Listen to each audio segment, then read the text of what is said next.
अस्सलामुअलैकुम। या अल्लाह रहम। कराची में एक और इमारत की छत गिर गई। कराची के इलाके लियारी में 6 मंजिला इमारत की छत गिर गई। इलाके में खौफ और इरास फैल गया। क्या आप हालात हाजरा से आगाही हासिल करना चाहते हैं? खबर के पीछे छुपे असल हकाइक जानना चाहते हैं? तो अभी सब्सक्राइब कीजिए दिलमिल पाकिस्तान को और साथ ही घंटी के निशान पर क्लिक कर दें। आपको बताते चले कि लियारी खड्डा मार्केट के करीब मदीना मस्जिद वाली गली में रिहायशी इमारत की छत गिर गई। 2 खवातीन जाँ बहक, कई जख्मी।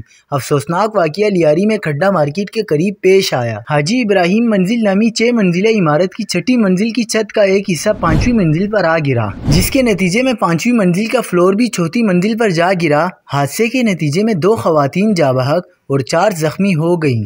वाक़ये की इतला मिलते ही रेस्क्यू टीमें जाए वकुआ पर पहुंच गईं। लाशों और जख्मियों को अस्पताल मुंतकिल कर दिया। वाज़ेह रहे कि कराची में रवा माह लियारी के इलाके बगदादी में 5 मंजिला इमारत ज़मीन बोस होने से 27 अफराद जाँ बहक हो गए थे।